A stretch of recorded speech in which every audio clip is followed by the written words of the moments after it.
धुंधला जाए जो मंजिले, एक पल को तू नजर झुक जाए सर जहाँ वही मिलता है रब का रास्ता। मेरी किस्मत तू बदल दे, रख हिम्मत बस चल दे, मेरे साथी तेरे कदमों के हैं निशान। तू न जाने आस पास है खुदा, तू न जाने आस पास है खुदा। बैरी पिया बड़ा बेदर्दी इश्क हो, बैरी पिया बड़ा रे बेदर्दी, दिल का दर्द न जाने सौदाई, हर जाए जुल्मी राम दुहाई। कैसे कहूँ कैसे कहूँ हाय राम, दिल का दर्द न जाने न जाने न जाने न जाने जाने जाने हाय। जब चली ठंडी हवा, जब उठी काली घटा, मुझको ऐ जाने वफा तुम याद आए। जब चली ठंडी हवा, जब उठी काली घटा, मुझको ऐ जाने वफा तुम याद आए। काहे छेड़ छेड़ मुहे गरवा लगाए, काहे छेड़ छेड़ मुहे गरवा लगाए, काहे छेड़ छेड़ मुहे। नंद को लाल ऐसो ढीठ, नंद को लाल ऐसो ढीठ, बरबस मोरी लाज लीन्ही, लाज लीन्ही, लाज लीन्ही, बरबस मोरी लाज लीन्ही। बृंद श्याम मानत नाही, बृंद श्याम मानत नाही। कासे कहूँ मैं अपने जिया की सुनत नाही माई। काहे छेड़ काहे छेड़ काहे छेड़ छेड़ मोहे। I want to sing in front of Shahrukh Khan. End of discussion. अब मुझे ये नहीं पता मैं गा पाऊंगी ना. I might faint. हॉस्पिटल में जा सकती हूँ, शायद एम्बुलेंस बुलाना पड़ जाए. I'm not sure about that. लेकिन yes, I would love to love. I adore him through with my whole existence. So अगर कभी मौका मिले मुझे उनके सामने गाने का, एंड उनके लिए गाने का, वो ज़्यादा इंपॉर्टेंट है. शायद अभी उनके सामने गाने का मौका ना मिले, I'll be fine with that. लेकिन ज़िंदगी में मुझे उनके लिए आवाज़ देनी है उनकी मूवी में. That is my dream. So of course I'll be mad for that. Hi guys, good to see you. Hello hello. हम सब पहले इंडियन होते हैं, फिर इंडियन के बाद इंडियन आइडल मिल जाता है, फिर ढेर सारी खुशियाँ मिल जाती हैं. एकदम। क्या कहना चाहेंगे, कभी लाइफ में सोचा था जब पहली आवाज़ और रियाज की थी, जब लाइफ में कभी आप लोगों ने अपनी आवाज़ की रियाज की होगी, सोचा था कि इंडियन आइडल प्लेटफॉर्म पे खड़े रहेंगे और शायद हमारा कभी कोई इंटरव्यू लेगा? पहले तो रियाज हम ऐसे नहीं करते कि कभी कुछ मतलब प्लेटफॉर्म मिले थे. गाना हमें बहुत पसंद है पहले से ही. और एक है कि जब बचपन से देखते हो यार इंडियन आइडल, तो ये एक बचपन से एक स्टेज होता है ना सबके दिमाग में कि यहाँ जाना है, तो वो हमारा पहला जो दिमाग में आता है तो इंडियन आइडल, क्योंकि ये इंडिया का सबसे बड़ा मंच है.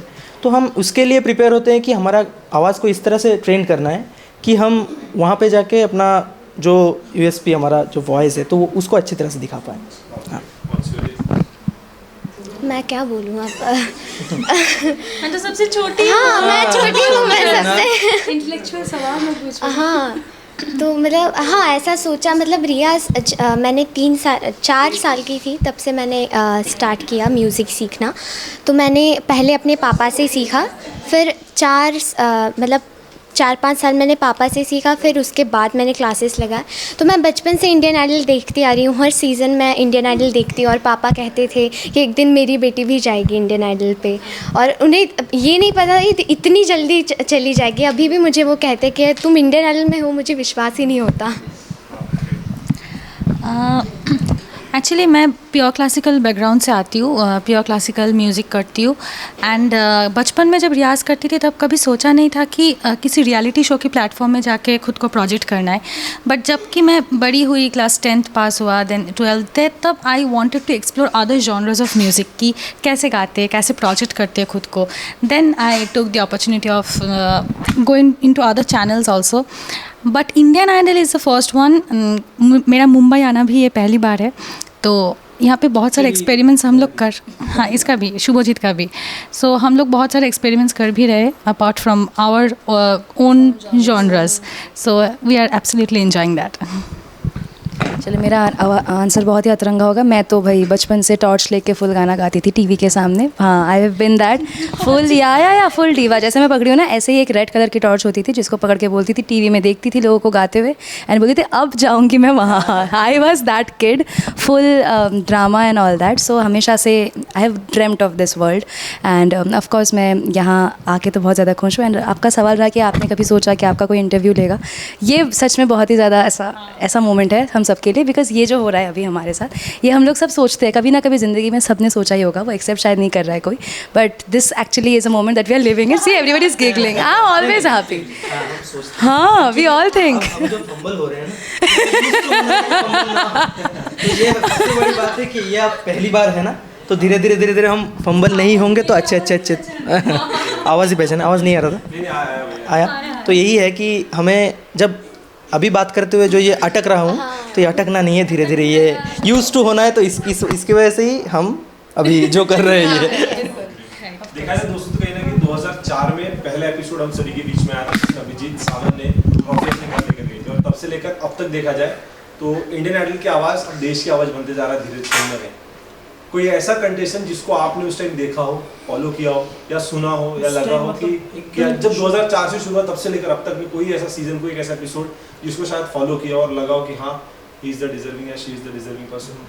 मुझे ऐसा लगता है अब तक जितने भी विनर्स रहे, they all have been their best, like their best in what they were doing and that is the reason they were Indian Idol के विनर. एंड रही बात विनर के बिना भी, if you are here you are a winner. उससे आगे क्योंकि हम लोग अभी क्योंकि है इस मोमेंट पे, हमें पता है कि हम जब वहाँ पे जाके वो 3 मिनट गाने के लिए कितनी सारी मशक्क़त करनी पड़ती है. सो जीतना ना जीतना वो तो बहुत ही बात की बात है, बट हम लोग हैं यहाँ पे, that itself is a winner. And I am sure कि 15 सीजन से जितने भी सीजन्स हुए हैं, जितने भी लोग आए, everybody is a winner in their own self. And जितने लोगों को देखा है, सीखा है, हम लोग अभी कर रहे हैं, उन्हीं को देखते हुए ही कर रहे हैं हम लोग. हमारे पास इंस्पिरेशन वही. अभी हमें अगर पहली बार फर्स्ट सीजन में लाके बोलते जाओ गाना गाओ, क्या होता हमारी हालत, वो हम कुछ और ही कर रहे होते अभी शायद. So they all have been an inspiration throughout and I am very sure कि डिजर्विंग क्या, उनसे ही सीख रहे हैं हम. तो ऑफकोर्स हम डिजर्विंग है कि नहीं वो सोचना पड़ेगा हमें. सो ऑफकोर्स इंडियन आइडल धीरे धीरे भाई लोग ऐसा एक प्लेटफॉर्म बनते जा रहा है कहीं ना कहीं, जहाँ पर अब आर्टिस्ट मूवी प्रमोट करने के लिए आते हैं, एक्टर्स वहाँ पे प्रमोशंस के लिए आते हैं. आप लोगों ने जब कभी कदम रख लिया, कभी ऐसा कोई सोचे दिमाग में आते कि भाई हमारे टाइम में जब गाना गाए तो ये आर्टिस्ट अगर आएंगे तो थोड़ा हम अच्छा रियाज करेंगे, थोड़ा उसके लिए अलग तैयारी करना पड़ेगा, कोई सोच के ना कि इसके दिमाग में आया कि इन एक्टर के सामने परफॉर्म करना है, इस सिंगर के सामने मुझे परफॉर्म करना है, एक बार इसी प्लेटफॉर्म अपॉर्चुनिटी मिल जाए, ये तो बहुत बड़ी बात होगी. क्योंकि हम इसीलिए गाते हैं क्योंकि सिर्फ रियलिटी शो एक पहला पड़ाव है कि हम आगे बढ़ पाएँ. तो उसके बाद हमें आगे बढ़ना है तो और बहुत कुछ करना पड़ेगा लाइफ में. क्योंकि अगर आपको दर्शकों का प्यार चाहिए तो आपको और आगे बढ़ते रहना पड़ेगा. एक जगह पे आप स्टक होकर नहीं रह सकते. तो आगे बढ़ने के लिए हमें और, जैसे इस साल इंडियन आइडल का वो क्या बोलते हैं उसको कि प्ले फ्रंट जैसे हैं, तो वैसे प्ले फ्रंट होने के लिए हमें और मेहनत करनी पड़ेगी. तो ऐसे ही आगे अभी बताओ. मुझे तो गाना है भाई, सिंपल सी बात है. I want to sing in front of Shahrukh Khan, end of discussion. अब मुझे ये नहीं पता मैं गा पाऊंगी ना, आई माइट फेंट, हॉस्पिटल में जा सकती हूँ, शायद एम्बुलेंस बुलाना पड़ जाए, I am not sure about that. लेकिन yes, I would love to love, I adore him through with my whole existence. So अगर कभी मौका मिले मुझे उनके सामने गाने का एंड उनके लिए गाने का, वो ज़्यादा इंपॉर्टेंट है. शायद अभी उनके सामने गाने का मौका ना मिले, I will be fine with that. लेकिन ज़िंदगी में मुझे उनके लिए आवाज़ देनी है उनकी मूवी में, that is my dream. So of course I will be mad for that. मुझे तो अब जो मैं बोलने वाली हूँ, डोंट जज मी. मुझे तो ए आर रहमान सर के सामने गाना है क्योंकि sir follows me on Instagram and this is huge for me. पता नहीं उनके सामने मुझे उन्हीं का कॉम्पोजिशंस गाना है, क्योंकि उनका एक कॉम्पोजिशन से नहीं होता है इतना, it's like a sea. So yes, the person who follows me, I want to sing for him.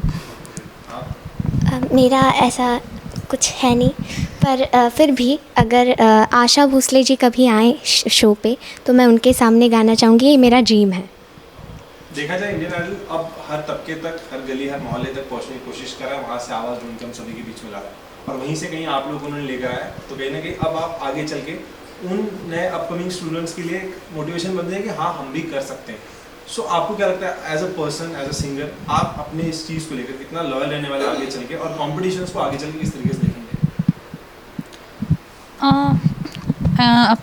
अगर लॉयल्टी की बात हो तब तो रियाज़, क्योंकि रियाज़ के आगे कुछ भी नहीं है। Only practice practice and practice, and also जो आजकल बोलते हैं ना, जो social media is very important, कि खुद को प्रोजेक्ट करने के लिए उसको भी सीखना पड़ता है, तो उसको सही तरीके से सीख के कैसे हैशटैग्स यूज़ करते हैं जो मुझे पता नहीं ठीक से, तो वो सब कुछ इन नॉलेज में रख के चीज़ें लोगों के सामने पहुँची, खुद को प्रमोट करना, या so that is also very important in today's generation, riyaz and social media marketing. So these are the two things that we need to do. Inspiration motivation की बात आती है तो आई फील दैट कि मेरी स्टोरी थोड़ी बहुत शायद हेल्प करेगी लोगों को। This is my 6th attempt for Indian Idol. मैं आई थिंक बचपन छोटी थी when I started trying for the show.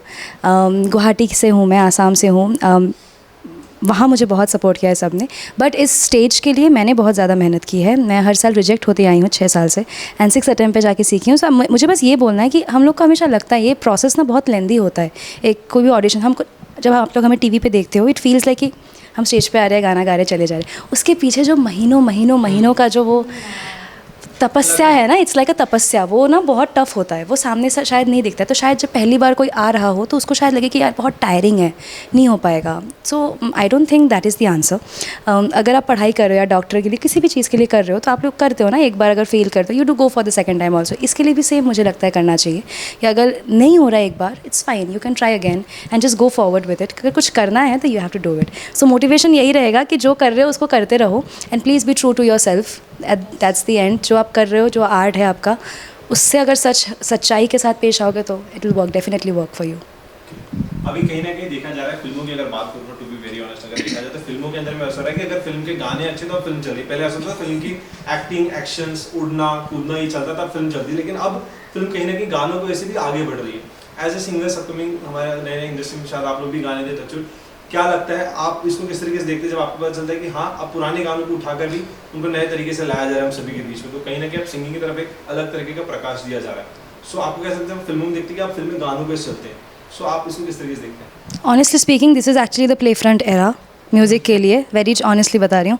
पहले ऐसा होता था कि गाने बनते थे, पहले मूवी बनती थी, फिर गाने डिसाइड किए जाते थे। अभी उल्टा हो रहा है, गाना पहले बनता हाँ, गाना पहला बनता है, उस पर कॉम्पोजिशंस होते हैं। एंड ऑनेस्टली अगर मूवी के लिए गाना नहीं भी बन रहा है, अगर मैंने अपनी पर्सनल ओरिजिनल निकाली हो कभी ज़िंदगी में, and I have put it out in the world कि चलो मैंने ये अपना कर लिया काम, 7-8 साल बाद शायद वो गाना आ रहा है, मतलब सामने आ रहा है ना वो, तो वो चीज़ एक म्यूजिशियन के हिसाब से हमें बहुत ज़्यादा कॉन्फिडेंस देती है कि इफ़ कोई हमें उस टाइम पे मौका नहीं भी दे रहा हो, हम खुद को मौका दे सकते हैं। वो करके अगर इफ़ वी जस्ट पुश थोड़ा सा एंड वी डू इट, आगे जाके कोई ना कोई किसी को तो सुनाई देगा and it will come in front. तो वो बहुत ज़्यादा अच्छा है हमारे लिए, and I think this generation इसके लिए बहुत, ये मैंने बहुत लोगों को कहते हुए सुना है जो पहले की जनरेशन्स के हैं, कि उन्हें हमारे लिए बहुत टफ था वो चीज़ कि हम कंपोजर्स के पास जाना कि मेरा गाना सुन लो। अभी शायद वो स्ट्रेस नहीं है, वो लाइफ में जो ये क्योंकि हमारे लाइफ में अभी इंटरनेट आ चुका है, हम इंटरनेट में अपना गाना पोस्ट कर सकते हैं। हम जो सोशल मीडिया हैंडल्स पे वहाँ पे पोस्ट करते, तो वहाँ पे लाखों लोग व्यूज़ देते हैं, लाखों लोग देखते हैं। तो कहीं ना कहीं किसी के पास तो वो पहुँच जाना चाहिए कि उनको हमारा गाना अच्छा लग जाए। तो इसी तरह से हम अपने आप को प्रमोट कर सकते हैं हम लोग। एंड ऑनेस्टली ये जो प्रथा है ना, ये पहले गाना है, this is actually from the मतलब अब्रॉड से आता हुआ है। वहाँ पर म्यूजिशियंस का जो रिस्पेक्ट है, that is very different from where, you know, they are like super stars. We talk about Taylor Swift, we talk about Selena Gomez, we talk about Celine Dion. ये लोग they are musical super stars, जो I think India में अभी तक आया नहीं था, which is happening right now. The musicians, I am the heroine of my song, so वो चीज़ बहुत अलग बात है. That is a very different thing, that is very perspective. Portion apart from the cinemas और द मूवीज अभी originals का चल रहा Exactly, है. the अभी originals went very well. या the for example I am now releasing my own song. पता नहीं कब कोई वेब सीरीज या फिर कोई मूवी में वो आ जाएगा. मतलब अगर हो भी रहा है, it is happening also. So originals का भी अभी चल रहा है. म्यूजिशियंस का एरा है ये, so we are very happy. जाते थे मैं आप लोगों से जानना चाहूँगा आपके जो अपने पर्सनल फेवरेट सिंगर है, अगर उनके कोई 2 लाइन्स अगर आप सुनाना चाहें, एक एक करके 2 लाइन जस्ट, तो आपने अपने फेवरेट जो उनको लेकर जो भी हो, कोई भी सॉन्ग. जैसे मैं ऑडिशंस में गाया था राहत साहब का गाना, मुझे उनका गाना, उनका स्टाइल बहुत पसंद है, क्योंकि उनके वॉइस के साथ मुझे लगता है कि मेरा जो गाने का स्टाइल है वो सूट करता है थोड़ा बहुत. तो मैं उनका ये गाना गाना चाहता हूँ. धुंधला जाए जो मंजिले, एक पल को तू नज़र झुक जाए सर जहाँ वही मिलता है रब का रास्ता. मेरी किस्मत तू बदल दे, रख हिम्मत बस चल दे, मेरे साथी तेरे कदमों के हैं निशान. तू न जाने आस पास है खुदा, तू न जाने आस पास है खुदा. Thank you. आप मुंबई आ चुके हैं, आप आ भी रहे हैं. तो मेरी फेवरेट सिंगर आशा भोसले जी हैं, तो मैं उनका ही एक गाना गाऊंगी. जब चली ठंडी हवा, जब उठी काली घटा, मुझको ऐ जाने वफा तुम याद आए. जब चली ठंडी हवा, जब उठी काली घटा, मुझको ऐ जाने वफा तुम याद आए. मेरी फेवरेट सिंगर कविता मैम है, कविता कृष्णमूर्ति जी, क्योंकि उनसे मैं बहुत कुछ सीखी हूँ और she was being my mentor at some point of time. अभी भी उनके साथ मैं बहुत सारी बातें करती हूँ, सीखती भी हूँ. तो उन्हीं का एक गाना. काहे छेड़ छेड़ मुहे गरवा लगाए, काहे छेड़ छेड़ मुहे गरवा लगाए, काहे छेड़ छेड़ मुहे. नंद को लाल ऐसो ठीठ, नंद को लाल ऐसो ठीठ, बरबस मोरी लाज लीन्ही, लाज लीन्ही, लाज लीन्ही, बरबस मोरी लाज लीन्ही. बृंद श्याम मानत नाही, बृंद श्याम मानत नाही. कासे कहूँ मैं अपने जिया की सुनत नाही माई. काहे छेड़, काहे छेड़, काहे छेड़ छेड़ मोहे. ओके, सो बचपन से श्रेया घोषाल को सुनते हुए आई हूँ एंड उनके सामने भी गाने का मौका मिलता है. She has been my idol जब तक मैं, आई थिंक मैं पैदा हुई हूँ तब से. तो उन्हीं का एक गाना सुनाऊँगी मैं. बैरी पिया बड़ा बेदर्दी इश्क हो, बैरी पिया बड़ा रे बेदर्दी, दिल का दर्द न जाने सौदाई, हर जाए जुल्मी राम दुहाई. कैसे कहूँ, कैसे कहूँ, हाय राम दिल का दर्द न जाने, न जाने, न जाने, न जाने, जाने जाने हाय. Thank you. You guys are superb. And once again, congratulations. आपकी त्याग, तपस्या और बलिदान आपको यहाँ तक लेकर आए हैं. So congratulations. Thank you so much. Thank you so much. Thank you.